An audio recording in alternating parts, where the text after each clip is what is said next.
All right, YouTube, how you doing? Welcome back to the channel. It is Thursday, July 10th. We got an 11-game MLB slate to dive into in today's video. Like we always do, I'm going to dive into each and every one of these games. I'll give you my prediction on the side. I'll give you my prediction on the total. We'll talk about any other plays like player props that we like within the game as well. But as always, guys, keep an eye down on the pinned comment of this video. That'll take you to all of my final plays so that I'm actually rolling with myself. If that does interest you, if you do want to fade me right there, right? All that absolutely free down in the pinned comment. All right, YouTube, how you doing? Welcome back to the channel. I tell you guys I'm a dummy all the time. They don't suck. They've just been sucking. Get them down to -3 for more juice than Jose Canseco in his prime. Tell me you're new without telling me you're new. So don't go jumping down my throat in the comments, right? If you want to fade me, or if you do want to ride me, this still leaves a bad taste in my mouth, right? And remember, more chins, more wins.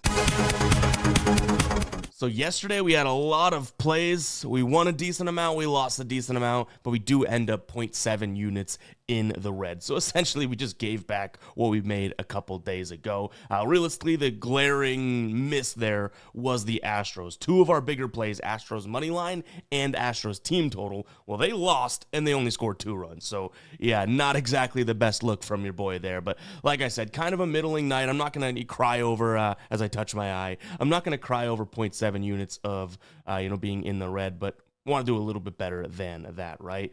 Speaking of crying and maybe being in the red, parlay guru, you know the rule. You've been a long time channel community member here.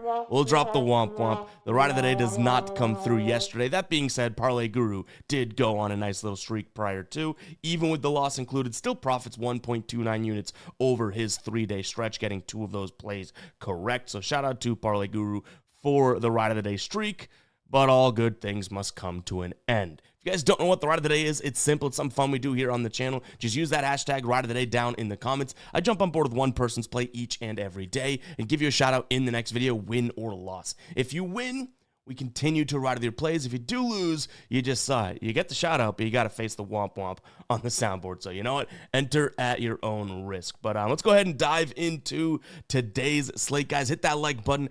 Hit that subscribe button down below. Let's get rocking here. We have Baltimore taking on the Mets. This is a doubleheader. You guys know how I feel about doubleheaders, but essentially this is the one that we actually locked in Baltimore money line yesterday. It ended up getting voided. And I hate to tell you, I'm kind of glad that it did, because the more and more I looked at that game throughout the day, I was like, oh man, David Peterson's phenomenal against lefty bats. The real power hitters are the lefties in Baltimore's lineup. So I started to get a little worried, which wasn't a good sign. Then it gets postponed, and I was like, whew, okay. I still probably do end up leaning Baltimore today. Kind of the same rules apply. David Peterson hasn't been all that great on the road, and I do think that Charlie Morton could pitch well here at home. He's been a little better at home lately. But ultimately, we're not getting the same value that we got yesterday at +140. I think we got +143 yesterday, right? So now that it's moved into the +120s, nothing that I'm like head over heels about. And it is a doubleheader. And I said to you guys, if you guys know me, I don't really like doubleheaders all that much. And I honestly would advise anyone betting the MLB to probably stick away from doubleheaders. You have game 2 definitely impacts game 1 in terms of look ahead, right? But then you also have like game 1 for sure impacts game 2 because of things that happened in game 1 that you couldn't predict, and maybe you had a plan and you got punched in the face type of thing, right? So it's going to be Baltimore and the over for me in this one. I'll pop it up here on the screen. New little feature there. How about that? We got our leans right here. Baltimore in the over, but I don't necessarily love the idea of throwing those in, to be completely honest. So that's probably what it'll stick at, a couple leans. Next up, we have Minnesota taking on Chicago. We had the Cubs in Chicago, the Cubs, by the way, in the first game of the series, in which they lost 8-1. Yesterday, I think I leaned Cubs as well, and they lost 4-2. So I don't know what's going on with this Cubs offense. Today, it's Colin Ray on the bump going up against Chad Patrick and Chris Paddock always confuse the hell out of me. But Chris Paddock here, he's actually been okay in his last couple starts. Don't want to give him too much credit. I think he still has an over 4 ERA over his last 5 starts. But it's not like Colin Ray has been all that tremendous. I mean, he is coming off of 2 straight good starts, but he got a lot of run support in those. So I am a little weary of backing him. That being said, he's going to throw a ton of fastballs. That's a pitch that Minnesota isn't hitting all that well right now. And then he'll go to the slider as his main secondary pitch. And they're bottom 10 in the league over the last 30 days at hitting the slider. So ultimately, yeah, it's going to come down to leaning towards the Cubs for me. But I also don't mind their team total over. Chris Paddock here, I think, is going to get hit up. He's going to throw the change and the fastball as his main two pitches. He'll mix in the slider, which, yeah, I kind of worry a little bit about, but, Tucker, Suzuki, good slider hitters, kind of the meat of the order there as well. So I kind of like that spot. And you also have a guy, Michael Busch, who has a great pitch mix rating via our dashboard today, and that's been a guy that's been very, very good, obviously, for this Cubs team lately. So I do think that the Cubs offensively can do some damage. So I'm going to lean towards them on the money line because we're getting a good price, but then also a consideration of their team total over. And yeah, I almost want to look at, Suzuki as well as maybe Michael Busch in terms of some player props today. My one concern, and I will say that this is a decent concern, I will admit that, is the Cubs offense stale right now, right? Like, we don't want to be, 1, taking their team total over, 2, backing them on the money line, 3, looking at, some of their hitters on their hits, runs, and RBIs overs if they're going to drop 1 or 2 runs again. That gets me a little nervous, but it is what we're going to look at today. I do believe there's some wind blowing from right to left, and, that's, the corners in this ballpark are kind of the shortest spots, obviously, right? Not breaking any news there. So I'm going to go Cubs team total over. I think they avoid the sweep today. It's a sweep avoidable play, hopefully. I actually almost forgot to mention, before we do move on, this Minnesota bullpen is taxed as all hell. They have multiple guys that have gone either both 2 days in a row in this series and or one of the last 2 for sure, and through a decent amount. So late in the game, the Cubs should have the advantage as well. And this Cubs bullpen, though it hasn't looked tremendous in this series, especially game 1, we should be able to trust them. They only had 3 arms go yesterday. They still have Palencia and Keller. So yeah, I think that even late in the game, the Cubs have a decent advantage. So Cubs up for me today, man. I think that's going to be the move that we look at here, especially given the bullpen facts there. All right, next one is game number 2 in this doubleheader here. Now, Sugano, who was supposed to pitch yesterday, I do think, again, can pitch fairly well against Hagenman, who's pitching for the Mets. So, yeah, I still lean towards Baltimore, but Sugano isn't all that great. This Mets offense looks like it's heating up, so I still also lean towards the over, right? But again, the fact that we have a doubleheader here probably keeps me off of it. I liked this matchup yesterday with Sugano pitching that game. We had plus 143 odds. Now the odds are a little shifted, so I don't want to spend too much time on it. I would say, if anything, yeah, the overs are what I'm looking at, but even still, it's kind of a soft spot for me because of the doubleheader, but also because yesterday I felt like we were taking a shot anyways, and it's almost like the gambling gods were like, hey, you took the shot, right? We postponed the game. They almost saved me, or something like that. Like, and not the best vibes when you try to pull the trigger on something that you're kind of feeling a little skeevy about, and then the game gets postponed. You're like, oh boy, what does that mean? Is that a sign? So Baltimore in the over, but again, I laugh at it because I don't think this is going to be a final play, and it's a doubleheader. I don't think anyone watching should be really chomping at the bit unless you feel like you found something very, very special, which, it's hard to do with doubleheaders. So yeah, Baltimore in the over, but let's move on. Next up, we have Cincinnati taking on Miami. This was a nice play for us yesterday. We cashed Cincinnati first 5 and Cincinnati money line, and weirdly enough, we got a lot of comments, like an abnormal amount of comments, kind of saying that was a bad pick and whatnot. I get it. The Marlins were and still are. I mean, even with 1 loss, I guess you can't really say that. Playing some good baseball offensively and whatnot, but it was Andrew Abbott yesterday, and Andrew Abbott is really good. He was coming off a bad start, but I kind of like the spot. Going up against Alcantara, who is a former Cy Young, but has sucked this year, right? So that seemed clear to me. This one, I don't think as clear in a sense. Now, the odds are moving pretty crazily. I mean, you can get them right now at minus 155. When we took this graphic, right, in the screenshot, it was at minus 185. So obviously Cincinnati, some money is, I guess, coming in there on Miami, which does make a little bit of sense. At that point, you're getting, plus 160 for a Miami team that clearly is somewhat close skill level to the Cincinnati squad. The thing that I'm going to look at here is the fact that Lodolo's going up against Cal Quantrill. Now, it's not necessarily that I'm saying Lodolo's been all that great. Lodolo's been fantastic on the road this year, not so much at home. He's at home today. The thing that I'm kind of taking a peek at is, well, you do have Cal Quantrill, who has some get blown up ability, right? And we're in a ballpark today that it's going to be 80 degrees, run scoring ballpark to begin with via dimensions and whatnot, right? I think that there's a higher chance that Quantrill gets blown up than Lodolo. So that's how I'm looking at this, and that's why I do end up leaning towards Cincinnati. I think their offense can kind of go out there and get it. Throw in the fact that we're going to get, changeup, fastball and sinker as 75% of the pitches from Lodolo. Miami doesn't necessarily hit those all that well. So I lean towards Cincinnati in the first 5, though I really don't want to mix in the bullpen because I do think Miami can get some runs scoring late. But I'm also going to lean towards the over for that reason that I mentioned about the fact that, Quantrill can get tagged. If they get 5 off them, great. Maybe we should have just looked at Cincinnati team total. But at the same time, I don't love the Cincinnati bullpen, and Lodolo hasn't been all that fantastic at home this year, right? So I think that there is a chance that we could see, some runs on the Miami side of things. They are going up against a lefty. They don't hit lefties all that terribly, and lefties on the road they've been crushing. So the over is still definitely in play for us today. That's for sure. But I think I like Cincinnati, just a hair more. You might see both of those plays, Cincinnati first 5 and the over on the card today.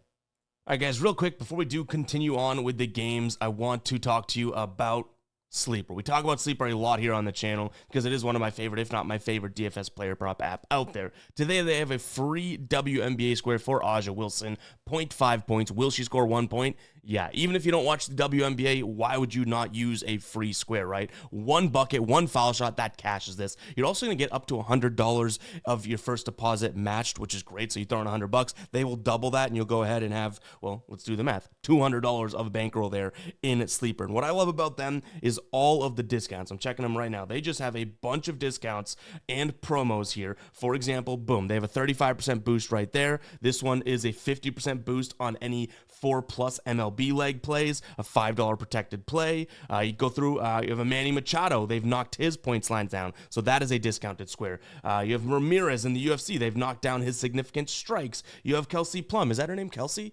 They've knocked down her points line. There's so many discounts on this damn app. If Sleeper's available in your state and you're not signed up yet, take my word for it. You will regret it if you're missing out on these promos. They have been throwing them all over the place. It's like Sleeper. And Sleeper, if you're watching this, sorry, but it's like they're throwing stuff at the wall and seeing what sticks, and it's all sticking because they are throwing so many promos, so many boosts, so many discounted plays over on their app, which is really what the value is within these, DFS apps, right? So if it's available in your state and you're not on Sleeper yet, get on it today. Take advantage of this free square, but then all of that discounted value that I just showed you, right?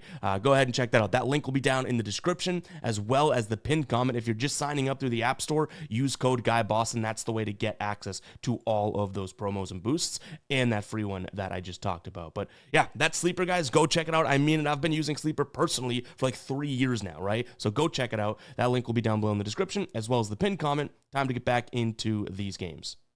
Next up, we have the Yankees taking on Seattle. Brian Woo on the mound here for Seattle, going up against Marcus Stroman, who, hasn't really had tremendous starts this season. You could give him the Athletics one. I guess that was just 1 earned through 5, so I'll give him credit. But then he follows that right up against the Mets. That was on the 4th of July, right? 3 earned through 5 innings, 7 hits. He let up a home run, 4 Ks, 1 walk. And I say that that's not all that great because we haven't seen, since Marcus Stroman was really good, we haven't seen even like a close Marcus Stroman, right? On the other side, Brian Woo has been fantastic. Last 2 starts, 6 innings pitched in either one of those, or both of those, I should say. 17 combined strikeouts, 4 combined walks, 0 earned in all those, only 8 combined hits. So yeah, Brian Woo definitely pitching advantage here in terms of starting. I do worry a little bit if we do jump into the dashboard, which this dashboard can be found over on GuyBossonSports.com. If you guys want to check it out, head over to the members area, GuyBossonSports.com, top right of your screen, members area. You can see here, he's going to throw a ton of sinkers, right? Well, would you look at this? The Yankees do hit the sinker pretty damn well. Same thing for Marcus Stroman, though. The Seattle Mariners hit the sinker fairly well. That being said, Brian Woo has been good enough for me to think that he could suppress this Yankees lineup, and I honestly think Stroman might be in a decent spot here as well, just based on his last couple starts. I know the last one hasn't been all that great, but after these 2 teams emptied the tank yesterday with, what was the final score? 9-6. Maybe we do see a little bit more of a low-scoring game, so I'll sound the psycho alert alarm. I think that leaning towards Seattle ain't all that crazy, right? I get that because you have the starting pitching advantage. But that under could be a little crazy. Right now, you can get under 9.5. I could see a 5-4 game, 5-3 game here. Definitely, especially thinking about how, the Yankees travel back home. Or actually, they are at home, but they have a game against the Cubs. Doesn't mean as much. No, but it is, the Cubs, Yankees, Cubs, two big franchises. They could be looking at that game tomorrow. Seattle then travels to Detroit. So, yeah, I'm not saying that those are look-ahead spots by any means, but they do play tomorrow. This is already a 2-0 series in favor of the Yankees. Maybe the Yankees kind of sleepwalk through this, and I don't necessarily hate the idea of Stroman at least giving you something. Even if he goes 5 innings, 2 earned, I think we might be on our way to an under. So is it crazy? Potentially. I did sound the psycho alert alarm. I don't know if I have the cojones to drop them on the table and say, let's take the under, but that is what I'm leaning as of right now. Red Sox taking on Tampa Bay. I want to start with a player prop here. So let's jump into the Outlier screen, guys. I'll have a link down in the description as well as the pinned comment for Outlier as well. Outlier is my favorite player prop research tool out there. We've been partnered with them for years. If you have not tried it out, you need to do so today. That link down in the description and pinned comment will give you 7 days free. You get an entire week free to see the power of this tool. If you don't like it, don't continue, okay? But even after that 7 days, it's not a gotcha moment. They're not going to throw, okay, well, here's $350 per month. No. $19.99 per month after that 7-day trial. You hit a play with this, it's going to pay for itself. If you're a smaller bettor, hit a couple plays with it. It will be worth it in the long run. I do believe this is one of the most powerful research tools out there. And I'm about to show you why. That wasn't even that hard of a sentence. But anyways, get excited about Outlier. Go check it out, guys. But I'm about to show you the power of this. So right now, we have this filtered to a couple things. But what I do like is Abraham Toro here over 0.5 singles. Yes, singles, kind of specific. I thought about his over hits, runs, and RBIs, which that also looks good. But you know what?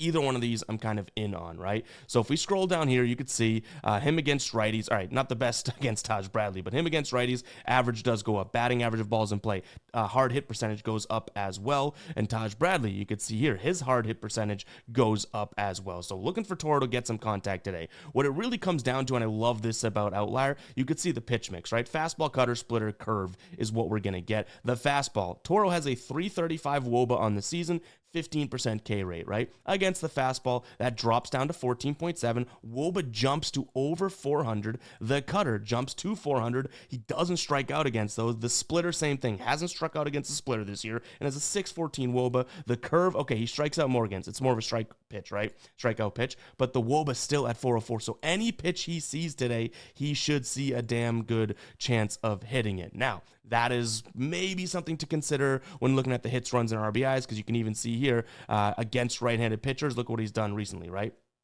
But the singles, righties at home, looks even crazier. I'm probably jinxing the hell out of him right now because these numbers check out, right? The reason I go to the over the singles, you could see on the season, okay, 49% of games, filter it to home, 46. That's not all that great, right? You go to home games against righties, all of a sudden it starts to look pretty good. But just righties in general on the season, 55% of games. Obviously, a little bit more than just, at home. But the last 10, how about this? In fact, we want to get more granular. Last 5, he's actually averaging 1.4 singles per game. So I like the spot here. Again, he should be decent against Taj Bradley's pitch mix. So yeah, I'm going to lean towards that. That's my first play and probably my favorite play in this game. Is it a little weird to be taking a guy to get a single versus hits, runs, and RBIs? It is, I'll give you that, but I think the numbers check out pretty well. And, for a single, it's minus 120, minus 130 for the hits, runs, and RBIs. Maybe we save like 10 cents of value. So long-winded, but one, shows you how good Outlier is. Even if it doesn't come through, I feel confident in that play. And 2, I really like it, so I thought it was worth kind of diving into why I think Toro will hit a single today. Flash forward to tomorrow, and he's going to go 0 for 4 with 4 strikeouts. Fine, so be it, but I think that the thought was there, right? And that's what counts. In terms of our leans on the game here, I am going to lean towards the Red Sox, and I'll also take a peek at the over. So this Rays team, yes, they looked a little bit better yesterday. We can give them some credit there, right? Where they score 7 runs in that one. They lost 2 of 3 against Detroit, though. The Red Sox are on a scorched earth path. Now, they've been playing some weak-ish competition, but they've won, I believe it's 8 of their last 9 games. I believe it's 8 of their last 9, and they've been scoring so many runs. 10, 10, 9, 6, 10, 11. 5, 13, 4. Like, this team's offense is worth backing right now. And you can get them for near even odds. That's why I like it. But I honestly don't mind the over because Walker Buehler's on the bump for the Red Sox. He actually had a okay start, I would say, in his last one, but this guy has been walking a ton of guys. Funny that his name is Walker. We should have known that. Parents kind of called it, huh?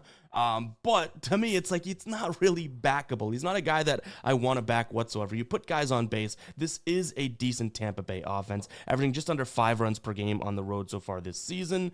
He does have a large pitch mix, which is, I guess, good for him, right? And in his last start here against the Rays, he looked bad, but the one before that didn't look all that terrible. And I shouldn't even say he looked bad. He actually looked good. He pitched so deep into the game. I think it was like 7 1/3 or something like that, that they actually ended up getting to him. That was, just over a month ago. So Walker Buehler could pitch okay. That's why I lean Red Sox. But odds are he's still going to allow some runs to come in. And this bullpen I've never really been a fan of, even though the numbers are starting to support that they're actually a decent bullpen. So, yeah, you have Tampa Bay with, by the way, I didn't even mention Taj Bradley on the bump, but he's going to hum fastball in there. He's going to go fastball cutter. I do think that that's a spot in which the Red Sox can get to him. So that's why I like the Red Sox, because of their offense, not because of Walker Buehler.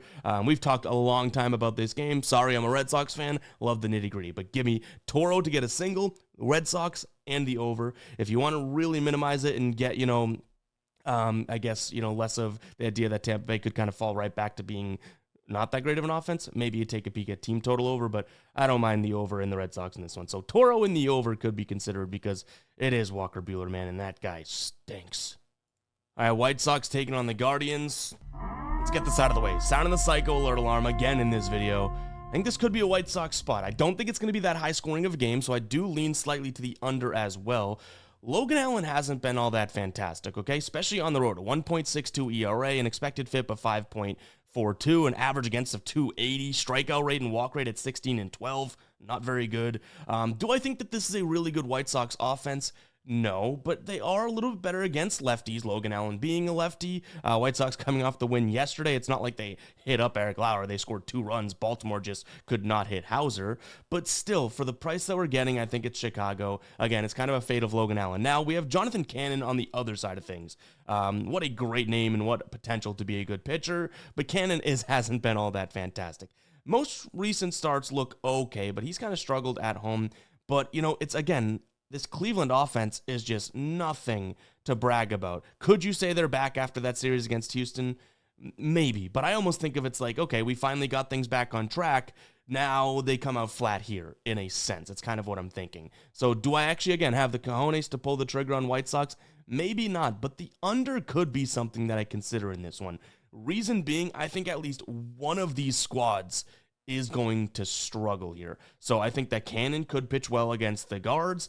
Maybe Logan Allen, even though I'm ragging on him leaning towards the White Sox, it's still the White Sox offense, right? So I think that this could be an under spot, maybe a first 5 under, ultimately, if we did really want to just pick at the pitching, because both these bullpens have had their ups and downs, and obviously Chicago's bullpen not all that great. So I sounded the psycho alert alarm for Chicago, but I do think that there's a viable play there with the first 5 under, because how can we expect both of these offenses just to come out and be great? Like, we haven't really seen that, right? Cleveland, sure, they looked good, but hoping that Cannon can kind of use his cannon and keep these guys suppressed a little bit. But again, late in the game, bullpens could blow this thing. So first 5 under, full game under, I don't mean, but bullpens get a little dicey here. Also, don't mind a player prop, going to be Bo Naylor, under 1.5 hits, runs, and RBIs. You can see here, even if we just use outlier again, I could show you better than explain it to you.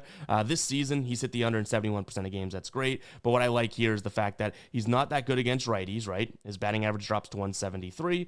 Cutter is the main pitch he's going to see. His WOBA drops. Sinker, okay, he'll hit. But then the changeup being the third pitch, his WOBA drops as well. So 2 of the first 3 pitches that he'll see in terms of pitch mix, we do have a lower than average WOBA, which is decent, pairing that up alongside the obviously the pitch mix and the fact that Cannon is a righty. Hey guys, let me know in the comments if you do like the little home plate and the graphic that pops up the plays. It's a little extra work, obviously, as you can imagine, but we've gotten comments over the years of, can you put your plays on the screen and whatnot, and I bounce back and forth because I make these videos with the intention. I know not everyone does, that makes sense, but I make it with the intention of everyone watching the whole video. That's why we create it, put the time into editing it, have the graphics, all that, right? So I don't want someone to skip through and just look for the plays without having to hear the rationale and all that. So that's kind of always been the thought process, right? But enough feedback, and we listen to the people out there, right? Enough feedback of people saying, put some plays on the screen. Sometimes it's hard to follow, and I know that I can talk fast and I can ramble, right? So let me know in the comments if you do like the plays on the screen. Maybe it's distracting, maybe it's a little clunky, and there's some feedback that we can take there after testing it. But let me know if you guys do like it, or if you want it in a better way, maybe an easier way, that type of thing. That would really be helpful. So definitely let me know in the comments what you think of the pick showing up on the screen. It'd be really, really, really appreciated. So yeah, let me know in the comments. All right, let's get back to the plays. All right, weird one here. We have St. Louis and Washington. I mean, I don't really have much of a take on this game whatsoever. We have Miles Michaelis going up against Michael Soroka. Don't love either of those guys, so I hate to do it, but this is kind of a pick your poison type of a spot. The one thing that I will say is that this Washington team, coming off of yesterday's win, maybe a little momentum there, but again, like, they have a game tomorrow. They travel to Milwaukee. St. Louis has Atlanta coming into town. Does that really matter? Not so much, but Michaelis, I've been saying it all year long, Michaelis was getting kind of hit and put in these sticky situations, but he's getting out of it. His last couple starts here, he hadn't been getting out of it, which was almost a matter of time. It was like he's a ticking time bomb. So for the price that we're getting, I'll lean towards Washington. I also don't mind the over. I don't like either one of these pitchers. I could see this being a game that gets to 4-4 and someone has to win it with the ninth run, right? Hopefully it's Washington if we do pull the trigger on that. But for plus 130, it just seems like these two teams, especially so far of what we've seen in this series, are kind of comparable, right? And if you're getting the big plus money on one side, that's going to be the side I look at. But I started this off saying your guess is as good as mine. It would truly be a guess for me in this one, unfortunately. All right, next game up, we have the A's taking on the Braves. JP Sears on the bump going up against Spencer Strider. Sears has been really good against lefties this year, and that's kind of the big redeeming quality. A lot of righties in this lineup for Atlanta, so point towards Atlanta. Spencer Strider on the other side of things, and though Spencer Strider hasn't been phenomenal, he's actually gone up against some decent lineups. Baltimore when they're starting to get good, Philadelphia, the Mets twice.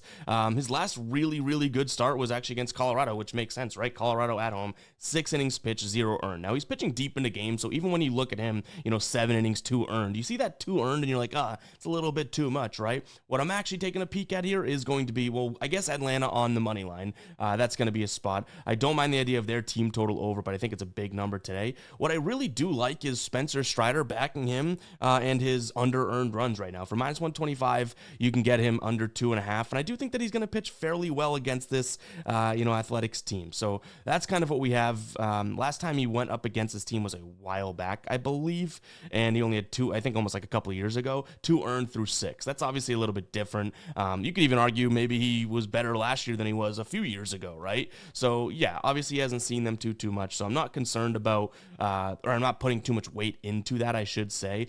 But again, that fastball, he should be able to hum in there. The slider, I do get worried about. I mean, you can even see via our dashboard here, the slider is actually a pitch that this team hits really, really well. That being said, even the guys on the lineup, it's really only Wilson that hits it really well. You could say Kurtz does, but some of these guys in terms of runs above average are just about, 1/flat. So not all that concerned with this slider. If the slider's not on, it wasn't going to be on anyways, right? And they were going to hit it. So yeah, maybe I'm dismissing this because I have an idea and I'm trying to negate that fact, but I don't think that that's going to be all that much of an issue. I love this, that Athletics are just middle of the pack against the fastball. We know he's going to hum fastball in there plenty, right? And he's going to get a lot of guys to strike out. This is a team that strikes out a lot.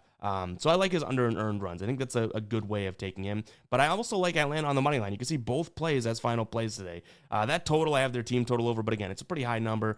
Probably end up sticking away from that. I think Strider and Atlanta are your best bet. No pun intended, but I guess pun fully intended.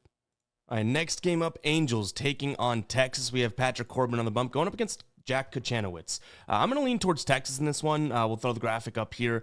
I also don't mind the under, though I'm not in love with the under. There's a really strong chance that Texas becomes a final play, as well as, honestly, a player prop that I don't mind is Zach Nato, under 1.5 hits, runs, and RBI, or under 2.5 hits, runs, and RBIs, and under 1.5 bases. I don't like him against a lefty. Patrick Corbin, I think he does have some good numbers against, if I'm not mistaken. That being said, the slider being Corbin's number 1 pitch should be good. Cutter being, a second or third pitch should be good against Neto. So yeah, kind of splitting probably a half unit, maybe a quarter on his under 2.5 hits, runs, and RBIs, because that's a big number, probably paying some juice. But then a pick him maybe minus 105, minus 110 at his under 1.5 total bases. So I don't don't mind that. But yeah, Texas is going to be the spot for me. I think Corbin can throw well today. This is a guy that's going to throw sinker, slider.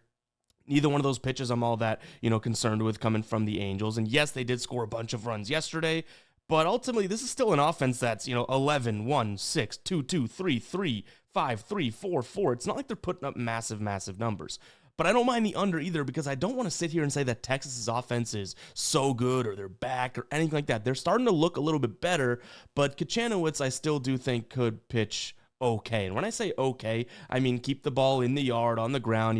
If you give this guy credit for anything, he does keep the ball on the ground in terms of ground ball to fly ball. So I think a low-scoring win for Texas is what we look at here. And kind of with that under in mind, I like the idea of one of the biggest producers, at least one of the top guys in their lineup, not getting, or he gets up a decent amount, right? In Neto, I don't necessarily mind him kind of having a bad hitting day. If this is a low-scoring game, that under 2.5 hits, runs, and RBIs looks really good because there's not going to be many runs or RBIs on that side, right? If he goes out there and gets 3 hits, big yikes. But still, I think that's going to be the spot that we look at. Again, backing Patrick Corbin, I'm not one of those Patrick Corbin haters. I'm also not one of those Patrick Corbin believers. I think the shoe just might fit today. Shout out to Cinderella. Or was hers a slipper, technically? All right, the glass slipper. Shout out to her. There we go. Cinderella gets her well-deserved shout-out here on our MLB Pick show. All right, San Diego taking on Arizona. This one is kind of tough. On the mound, we have Eduardo Rodriguez. He's going up against Randy Vasquez, who both these guys, I guess Randy Vasquez is I was going to say both these guys have been inconsistent. I don't think that's fair to Randy Vasquez. His innings pitched haven't been consistent, so it's like he'll go deep into games, then he won't, that type of thing. But to me, Eduardo Rodriguez was looking really, really good, and then he gets shelled by Kansas City. That's going to be interesting because he was pitching well, and then he gets shelled. Is this going to be a guy that ends up being like, all right, well, I'm going to brush that one off, or does it just throw him back into the mindset of Eduardo Rodriguez, before those starts, in which he was just getting shelled, and he wasn't all that great, right? He's going to throw a lot of fastballs, a lot of changeups, a lot of cutters. Could be pretty good against this San Diego offense that does struggle to hit lefties to begin with. Randy Vasquez on the other side of things, I think that his pitch mix might be okay as well. Cutter, sinker, he's going to mix the slider in. The fastball does come in. That's the pitch that I'd be worried about if I'm taking San Diego because Arizona should hit that really well. But Randy Vasquez has had some serious struggles against lefties this year. He's going to have, Marte, Carroll, Naylor, Perdomo, Herrera, Thomas. There's going to be a decent amount of lefties, including switch hitters, in the Arizona lineup today. So this is going to be a lean towards Arizona for me. But I kind of think that they can get the job done with a low-scoring game. I mean, even Arizona's offense, they scored 8 yesterday. The game before was 1-0. Arizona has been kind of bouncing back and forth, really funny. In their last 5 games, 7 runs scored, then 0 runs scored, then 6 runs scored, then 0 runs scored. Yesterday, 8 runs scored. Keep that trend going, they might have a low-scoring game. Now, if we're taking them on the money line, I don't want 0 runs scored, but just kind of poking fun of the idea that they have been on this little mini roller coaster. I like Arizona. I think the odds are too short. Eduardo Rodriguez hoping he can brush that off, but ultimately he's still a lefty, and the San Diego team struggles against lefties, right? In terms of the total, though, I think 8.5 might be a little too high. I do admit that it might be a little bit crazy. I get it. I think I'd rather Arizona on the money line before I look at that total, but that's the direction I'm leaning in as of right now. But guys, it's going to wrap it up for today's show. Hopefully you guys did enjoy. If you did, go ahead and smash that like button. Hit that subscribe button down below. I know 10 games. We spent over 30 minutes talking about it, but at some point I have to tell myself, screw it. We want to talk about these games. Obviously, we can be a little bit more concise, but it's an ongoing battle. With someone that can blabber, I guess I'm in the right business, but still, we get comments all the time about shortening the videos. Why is it so long? I'm just going to keep doing me. Some videos might be shorter. Some might be longer. If I think something's worth being said, I'll probably say it, that type of thing. So, unfortunately, I do get where some of the guppies are coming from. I just don't know how easy that is to change, and it's a real moment, me telling you that, So, hopefully, you guys do appreciate the videos. If you do, hit that like button, hit that subscribe. Like I said, we'll catch you guys in the next one, all right? Peace out.